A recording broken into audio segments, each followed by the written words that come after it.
Well, good morning, everybody. Again, if you haven't partaken yet of the Right Now media, I'm going to tell you it's a treasure trove. It's our way of expressing gratitude for all of you, showing our love for you, and investing in you so you can be everything that God wants you to be. Again, if you haven't received the email, let us know, but you can also go on our website and connect with it.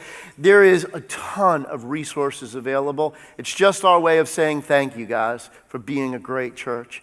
Well, today, I'm going to share a message with you that's very personal, something that I've been dealing with. I heard something back a while ago that convicted my heart, and I began to study about it. I began to get into it. It's something that I have been working on in my own personal life. Not by any means am I an expert at it, but I want to share it with you today because I believe it's important. I believe it's huge. And so the title of today's message is called No Thanks. Because here's the subject that we're going to talk about today. Look right here on the screen with me. The subject we're going to talk about today is ingratitude. Ingratitude. Nothing stings more relationally than ingratitude. When you've been taken for granted, when you are unappreciated, it hurts. And why is that? Because it is exactly the opposite of what we expect and what we feel we deserve. And rightfully so. If you've put yourself out there for someone, if you've stood by them, if you've helped them, if you've served them, if you've sacrificed for them, if you've given to them, if you've been generous with them, if you've made their meals, you've washed their clothes, you raised them, you married them, you hired them, you're there, you cared for them, you gave them things that you didn't feel they deserved. On the other end, we expect something is going to return our way. We expect something back, and when it doesn't come back, it hurts. It stings. Ingratitude can be experienced in words said or unsaid, in behaviors done or not done, but all of us have been on both sides of this issue. What's amazing to me, as I was thinking about it, is this absolute relational disconnect that occurs. What do I mean? Well, a person who's been taken for granted, somebody who is unappreciated, the recipient of ingratitude is always aware of it. It is never a mystery to them. But at the same time, the person who's the perpetrator, the one who is ungrateful, is rarely ever aware of it. They're totally clueless. It's a mystery to them. They go along their merry way. They think everything is great. The relationship is fine. Everything is good. And if they're confronted by it, they're not only surprised, they're a bit defensive. Have you ever been accused of being ungrateful? I mean, you don't need to raise your hands. Have you ever been a teenager?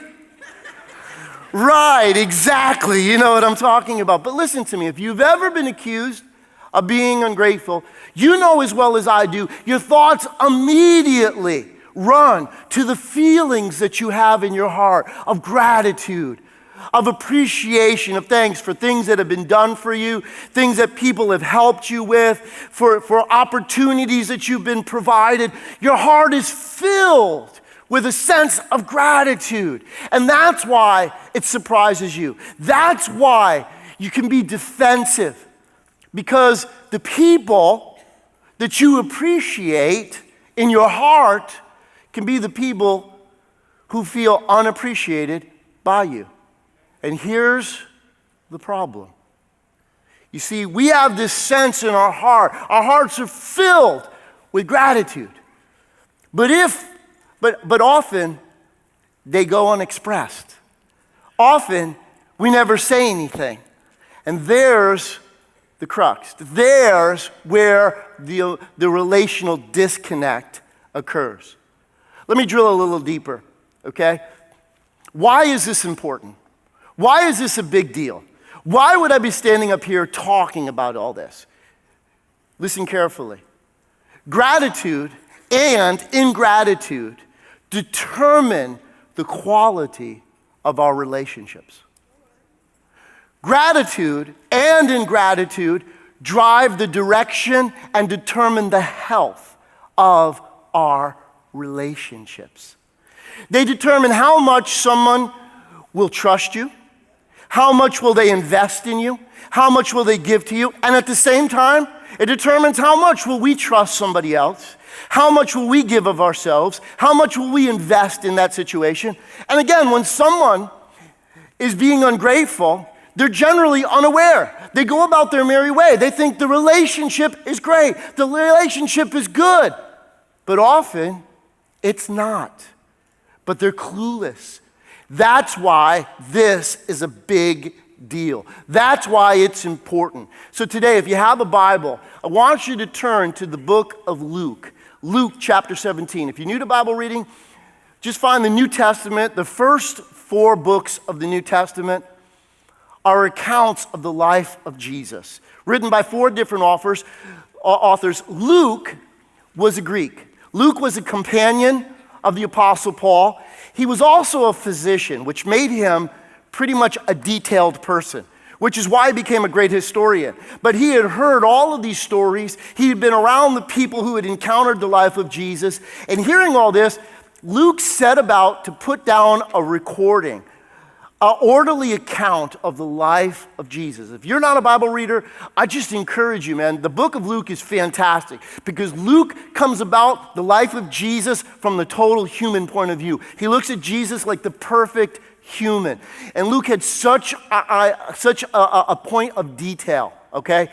He loved to tell the little nuances about the stories. And so the one we're going to look at today in Luke 17 is unique to Luke. He's the only gospel writer who tells this particular story.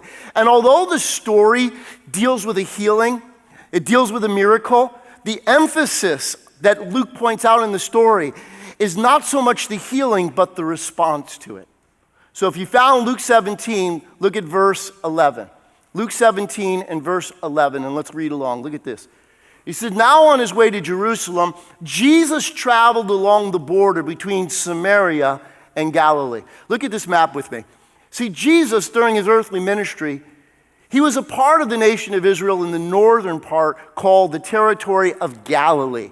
In fact, when you read the New Testament, what you discover is that Jesus set up his ministry headquarters in a city called Capernaum, which is on the north part of the Sea of Galilee. And see, he was heading down to Jerusalem, which is about a 5-day walk. That shows you how small the nation of Israel really is. You can walk from one end to the other in 5 days. Because Jerusalem is in the lower part in this area of Judea. But in the middle, because it said he went along the border of Samaria. Now let me help you with this. Because who are Samaritans?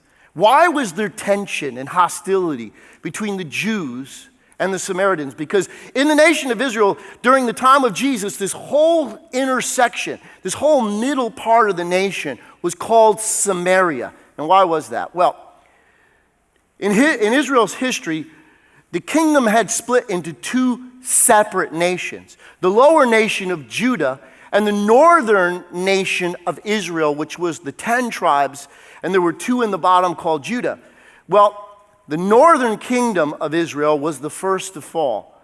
Eventually, they fell to the Assyrian Empire. And when the Assyrians come in and invaded the land, their idea was they deported some of the Jews back to Samaria, and they remigrated some of the Assyrians into the land of Israel, and they had them intermarry with the Jewish people. So Samaritans represented half-breed Jews. Now eventually Assyria fell to the Babylonian Empire, and just as the lower kingdom of Judah had fallen and was taken into captivity, when they came back to repopulate the nation, it set up as 2 separate entities, Samaria in the middle, and then the northern part of Israel, which is Galilee, and the southern part, Judea. And so Jesus is on the border because any good Jew tended to avoid Samaria.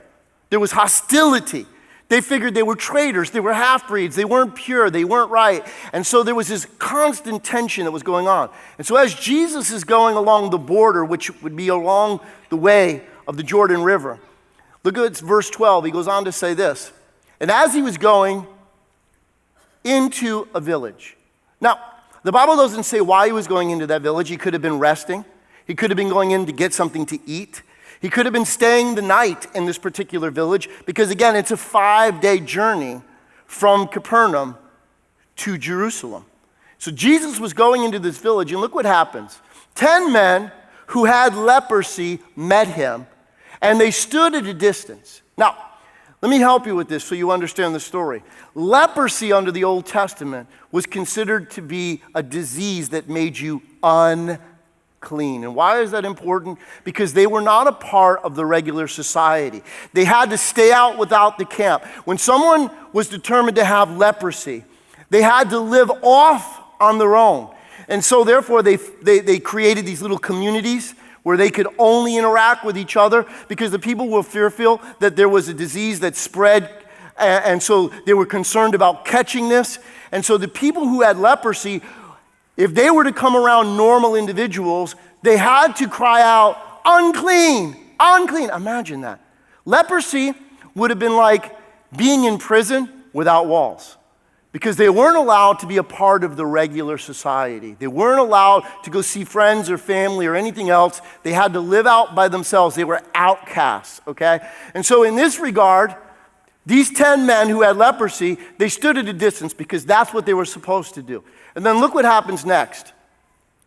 And they called out in a loud voice, Jesus, Master, have pity on us. In other words, they shout at Jesus. They see Jesus. They recognize he is. And notice this.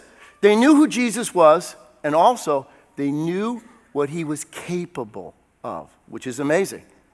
But notice what they asked of him. Have pity on us. Now, I can't imagine what it would be like, because people who had leprosy may not be what you think it is. You know, when I was a kid, I grew up, I watched the movie Ben-Hur, and Ben-Hur's mom and sister caught leprosy, so they had all this, marks on their face. No. Leprosy caused your skin, your nerves to deaden. You couldn't feel anything. So therefore, people sometimes who had leprosy would lose parts of their body because they could burn it in the fire and not feel. They could hit it with a hammer and not feel it.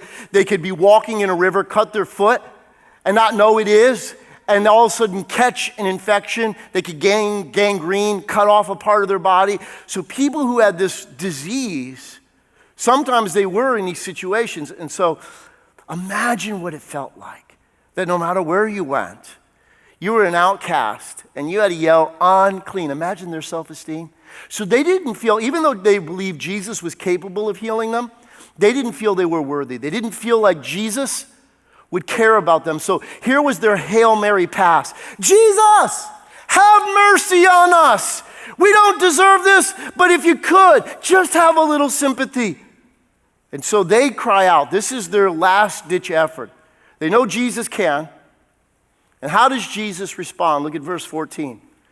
And when Jesus saw them, now listen, Jesus had encountered lepers before in his ministry, and he did the unthinkable. Jesus many times would touch them, which wasn't allowed in Israel, okay? They were unclean. But Jesus would lay hands on them. But in this particular incident, Jesus doesn't decide to do it the way he had done it in the past. So Jesus, what does he do? He cries back to them. In other words, he goes, they yell, Jesus! He said, hey guys, how you doing? They yell back at him. And look what he says to them.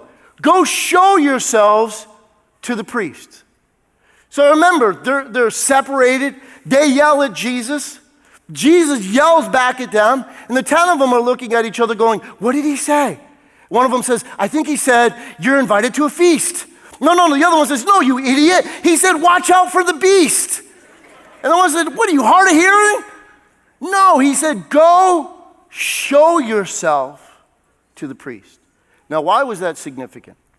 Because under the Old Testament, Leviticus 14 said that the responsibility of the priest, they determined whether or not someone, first of all, had leprosy. And they were the one that would make the judgment and tell them that they were an outcast, that they could not live among the people. But when somebody was healed of this disease, when it was no longer a plague that they were dealing with, they were to go to the priest, because the priest was the only one that could count them as healed. Count them as, here's an Old Testament term, clean. They were able to rematriculate into society only after the priest gave them his blessing and said they could. So in other words, the priest was the one that held the responsibility. And so Jesus says to them, go show yourself to the priest. And they're thinking in their minds, well, wait a minute. We have leprosy. We can't go. The priests were all the way in Jerusalem. That's a 3-day journey, okay? And so they're thinking in their minds, if we go to the city of Jerusalem and we have leprosy, we could get stoned if we go in the city. We're not healed. But then, probably talking to each other, they finally said, you know what? What do we got to lose? So what happens? They make a decision. They head out. They decide. And notice this next part. And back to the left. As they went, they were cleansed. Now, here's the amazing part, okay? Faith always requires an action. They believed Jesus was capable of healing them. They were crying out to him, right? But maybe he didn't respond in a way that they thought he should. And maybe some of you here today, you have a desire for God to do something in your life, to heal you, to move in your life. But yet sometimes God doesn't choose to do it the way we want it to be done. And we could struggle with that. See, these guys, they heard this, go show yourself to the priest. We're like, well, wait a minute. I thought you were going to come over here and touch us and lay your hands on us. That's a 3-day journey. I don't know, Jesus, if I want to take a 3-day journey. But we can have attitude sometime. But faith always requires, listen, simple obedience to what God says. See, that's the rub. If we simply do what God said, not what we want, not what we think, but what God says, it's our obedience to what God says that releases God's power to work in our lives. You say, well, how do I hear what God says? Well, here's real simple. Jesus said, my sheep know my voice. Sometimes the things that God moves on us to do seem awkward to us. Just as uncomfortable as it might be to ask these guys to go show themselves to the priest. They're like, well, wait a minute, I'm not healed. That could be really, really damaging. But here, their obedience was expressed because, listen, as they went, they were cleansed, right? Now, how many of them were cleansed? It says they. Speaking of all of them, right? As they went, they were cleansed. Then what happened next? Verse 15. One of them. Now, how many were talking to Jesus at first? 10, correct? One of them, when he saw he was healed. Now, we don't know how long it took for that healing to occur. Did it happen 20 minutes after they left? Did it happen a day into the journey after they left? We have no idea how long this is, but when they recognized that they were healed, when what Jesus told them to do, when they obeyed that and they realized, oh my goodness, our leprosy's gone. We got our life back. Are you kidding me? I can finally go see my wife and kids, which I haven't seen in years. I can go hug my mother and father. I can go back into society. I can actually go to a grocery store. I can go to a movie. I can be normal. I just got my life back. Are you kidding me? You can imagine how fast they want to get to the priest, because the priest is the one that gives them the seal of approval and they can rematriculate into society. They can go about life as they once knew it, right? But one of them, when he saw he was healed, what did he do? He came back praising God in a loud voice, okay? One of them determined, so look at verse 16. And what did he do? He threw himself at Jesus' feet and what? Thanked him. Now notice, I love this about Luke. Luke has a way of paying attention to detail. Notice who he said was the one who came back, and he was a Samaritan, the outsider. And why was that an important point? Because when I was preparing for this, when I was studying, I think about it this way. Sometimes we fail to express gratitude when we expect things, when we feel entitled to things. See, these 10 guys, they were Jews. So they got healed, go show yourself to the priest. Well, that's what's supposed to happen. And sometimes we think about people in our lives that have done stuff for us, and whenever you feel, well, that's what they're supposed to do. That's why I married them. They're supposed to do that. They're supposed to take care of the yard. That's why we're married, okay? They're supposed to take care of the car. They're supposed to wash the dishes. They're supposed to do the laundry. That's why we're married. I don't need to say thank you, okay? Or on the other note, You know, they're supposed to clean my room. They're supposed to take me to my sports events. They're supposed to do all that stuff. They're my parents. I don't need to say thank you. They're doing what they're supposed to do. Or others, you think about it and say, well, you know what? I pay them to do that. They're supposed to do that. You don't think about employees, or you work at a place and say, well, they're supposed to do that for me. I work there, you know, but what? The reason why I thought this was so good to follow up with grace about is because that nothing that God does for us, okay, is something we're entitled to. Everything that God does for us is a gift. But whenever we allow situations to look like we deserve it, that we're entitled to it, generally speaking, when we have that mindset, we tend to be very ungrateful, okay? And so the man who came back, because he figured, man, this was a total long shot. Maybe these other 9 guys, they were Jewish, but I'm the Samaritan. Okay, I met these guys in the colony we're living in, okay? They said Jesus can heal, and I took my shot. I got healed. He didn't expect it, so he came back and he said thanks. Now, look what happens next, which is fascinating. And Jesus asked, and here it goes to the heart of the issue, okay? Jesus asked 2 questions. Notice the first one he asked. I could almost see him asking this first one with a smile, kind of like tongue in cheek. He says, we're not all 10 cleansed? In other words, what I did, wasn't it powerful enough for everyone? Were you the only one that this affected? We're not all 10 cleansed? He was being a bit facetious because he's provocatively getting them to think. He said, we're not all 10 cleansed. But then notice the next one, which goes to the heart of the issue. Where are the other 9? Where are the other 9? We're not all 10 healed. Yeah, all of them acted in faith. All of them received. All of them were on the way to the priest, but only one of them returned. Only one of them came back. Only one of them did anything about it. And Jesus said, where are the other 9? In other words, there's something unfinished. There's something incomplete. There's something missing. There's something that's not right. And look at this next verse, verse 18. Has no one returned to give praise to God except this foreigner? Verse 19. Then he said to him, rise and go. Your faith has made you well. Now, in other words, those 9 guys, when they were heading to the thing, did they receive anything less than the other guy did? No, all of them got it, correct? All of them were going about their life. You can't imagine if you had been living this way, wanting to get back, wanting to get about your life, wanting to get back into society. It had to be huge. But one of them was willing to hit the pause button. One of them was willing to say, you know what? I need to return. I need to go back. I need to say thank you. And if all of us were to think about it today, if you were to look back in the rearview mirror of your life, there are people in your life who have helped you. People who you wouldn't be where you are today without their efforts, without their investments. But the question today is this: have you ever returned?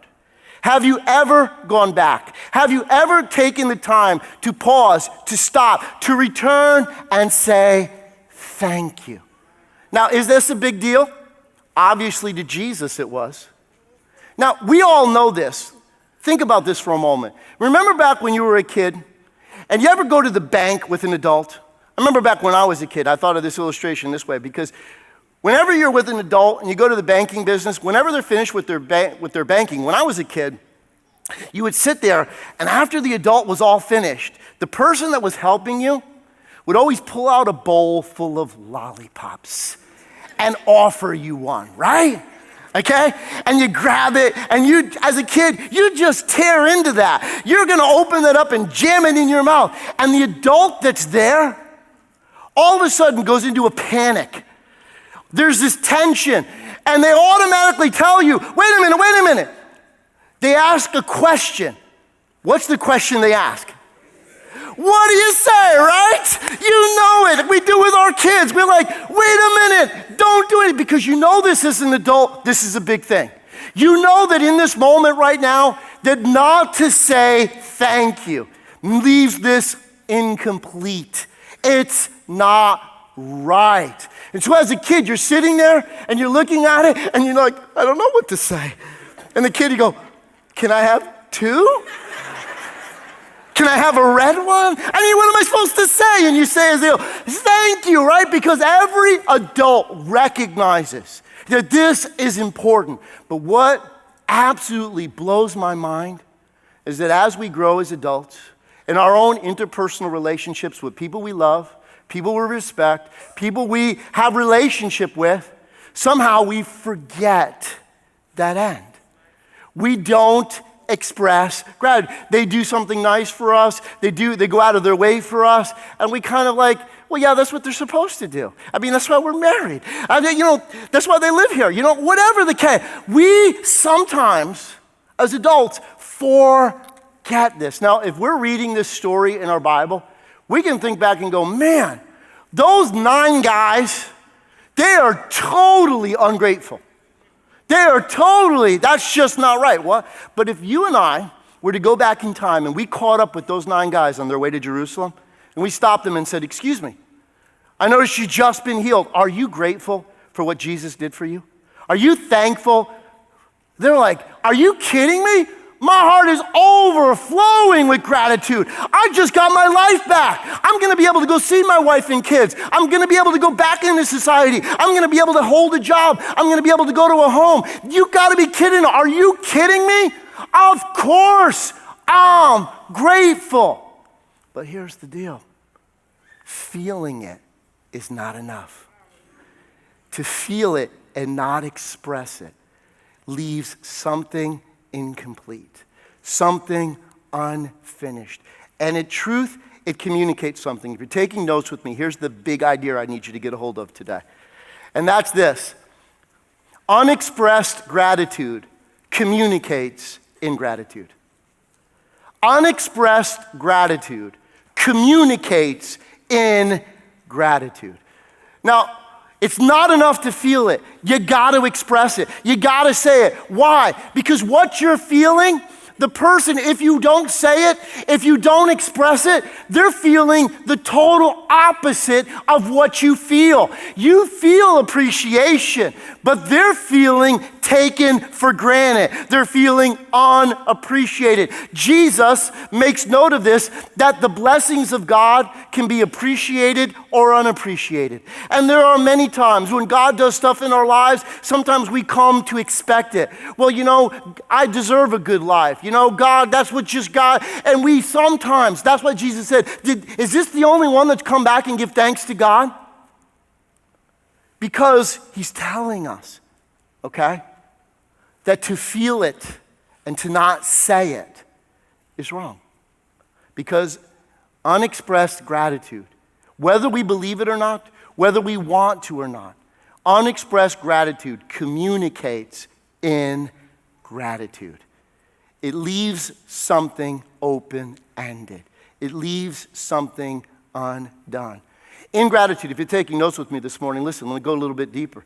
Ingratitude communicates, number 1, rejection.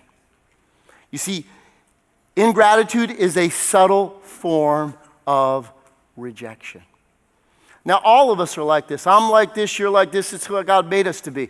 Our hearts gravitate towards acceptance, and our hearts are repelled by rejection. That's why your parents could look at your friends and go, you know what? You shouldn't be hanging around them. But the people who are friends in our lives, why are they friends? Because when you go to school or when you hang out in the neighborhood or when you go to work, you know the people that accept you. You know the people, and our hearts are drawn towards acceptance. Our hearts are repelled by rejection. And whether or not we want to communicate that or not, ingratitude communicates rejection. It says, you're here to serve my needs. You're here to be my slave. You're here to take care of me, okay? And whether we realize it or not, because relationally speaking, it's what causes relational breakdowns. Remember I told you that gratitude or ingratitude will determine the quality of your relationship. Do you know how many divorce courts have been filled with people who went there because they were married to someone that absolutely took them for granted, absolutely was unappreciative, they did everything for, and they just expected it. Because here's something that happens. I'll teach you about this on another point, but listen, as I've been studying this subject, listen. When you are unthankful, when you begin to take things for granted, what it actually does is it hardens your heart. And Jesus said the cause for divorce was a hardened heart. See, you can ingratitude people right out of your life. You can show them, honestly, rejection because you never complete what's right. You leave it undone. Secondly, ingratitude communicates, listen, I know this one's tough. Got your seatbelt on? Ingratitude communicates pride. Why? Because ingratitude is a form of arrogance. It's a form of it, because it's all about me. It's about what I'm doing. It's about where I'm going. It's about my thing, right? And I know right now you can be mad at me. Don't worry about it. Don't look at anybody else. You can get angry at me. But listen, why do we have difficulty? Because none of us are self-made. All of us have people in our lives who have helped us along our way. None of us are an island to ourselves. All of us are who we are today because other people have helped us along the way. So why do you struggle? Why do you have a difficulty going back and saying thank you? So listen to me. If you have a problem looking somebody in the eye and saying, you know, I just want you to know I wouldn't be who I am without you. I am so thankful for you. Then what you struggle with is pride. You are full of yourself. And you must realize that other people God places in our lives, and I get it. So, you know, take all your anger out on me, but not on the people next to you. Listen to me, okay? Ingratitude, whether we want to or not, communicates things that we necessarily may not want to communicate. Because it communicates rejection. It communicates pride. It says, somehow I'm above you. Somehow I deserve this. Somehow I'm entitled to this. And we lose sight of something important. And thirdly, ingratitude communicates a debt owed. A debt owed. That's why we call it a debt of gratitude. Who do you owe a debt of gratitude? Because it requires something to be paid. When it's left unpaid, there's a problem. That's what we deal with. It's kind of like this. If we don't close the circuit, it's kind of like there's a circuit, you know, like in your house, when power flows through your house. If you short circuit to express ingratitude, or to not, I should say, express gratitude, to have ingratitude, short circuits relationships. It causes the sparks to flare. It's burnt down relationships. It's created all forms of chaos and trouble. Because why? Let me illustrate it for you. It's like this. Whenever somebody does something for you, see, it's like this represents something they've done on your behalf. They've served you. They've stood for you. They went out of their way for you. They helped you, right? It's only half the story. It's only half. But anytime somebody has done something for you, it's never complete until what? They receive something from you. It completes the circle. It's the circle of life. It's the yin and the yang. It's not complete. The circle is not complete until when someone's done something for you, they receive something from you. And when the circle's complete, everybody's happy. Everybody's happy. So it's something, listen to me, it affects the health of our relationships. That's why you have to be intentional at it. You have to work at this. You have to work out. You have to exercise this, because it's easy to be lazy and to be ungrateful. But you have to think about it. You have to go out of your way, because it's not enough to feel it. You gotta say it. You gotta do something. You gotta express it, because unexpressed gratitude communicates ingratitude. Unexpressed gratitude communicates ingratitude. It's not enough to feel it. You gotta do something with it, okay? So, in closing today, listen. I wanna ask you some questions, okay? Because here's the point. All of us have situations in our lives. My question first and foremost to you is this. Will you be like the 9, or will you be like the 1 in Jesus' story? I know you want to be like the 1.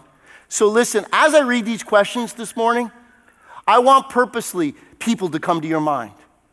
Faces to come out of it.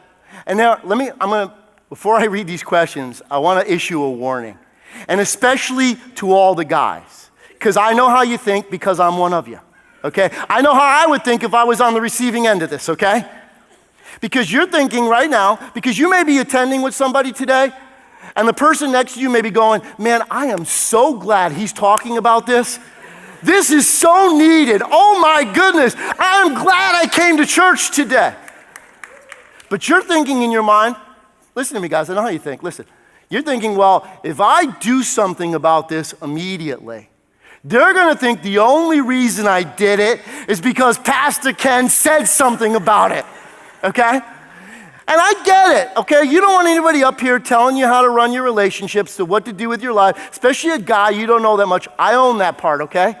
But let me help you on the flip side. Because first of all, listen, if you were you figure like, I'm gonna wait a few weeks, kind of like pretend like this was your own idea, then I'm gonna do it, right? Well, let me help you. If you ever thought of doing it before, you would have already done it already. Because not to do it, listen to me carefully, this is important.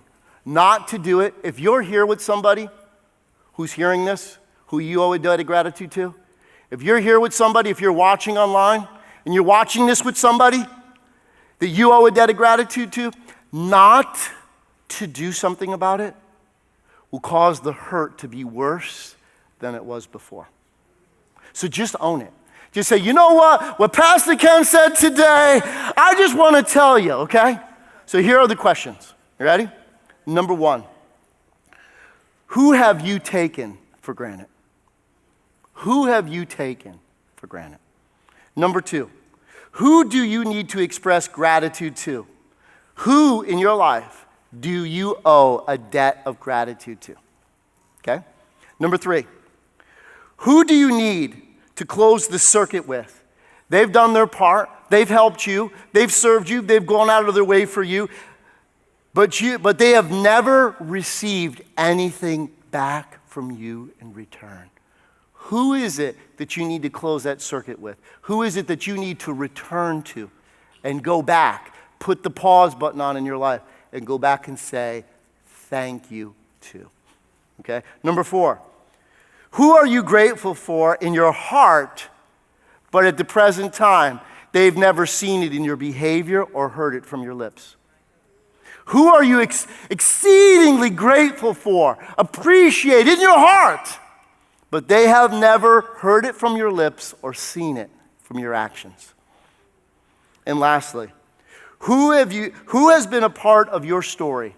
Whenever you tell your story, about how you've gotten to where you are in life, where you've gotten, the people who are a part of your story, who has been a part of your story that you share, but you've never returned and gone back and thanked them for the part they played to get you where you are today. Who are those people? Who are those that you've never expressed gratitude for? So here's your assignment, okay? Now, if you're new here, if you're first time, you're like, assignments, oh my goodness. You get homework when you come to church? No, I don't always, but I want to challenge us all because listen, especially in light of next week. Anybody know what next week is? Mother's Day. What a great place to start, okay? But listen to me. This is what I want you to do. I want you to think of at least 3 people. 3 people. Okay, people someone that might have led you to Christ, coworker, a boss, somebody who's made a difference in your life. Start right with your mom, because being your family, it could be friends, other people, okay? 3 people who came to your mind when I was asking those questions. What I want you to do this week is either write them a note, pick up the phone and call them, or get in your car and go visit them. And look them right in the eye and tell them what should have been said a long time ago. Okay? Because until we complete that circuit, it's not right. Something's unfinished. Something's missing. Something's undone. So that's your assignment this week. You're going to begin right with mom, because all of us have a debt of gratitude we owe to our moms, okay?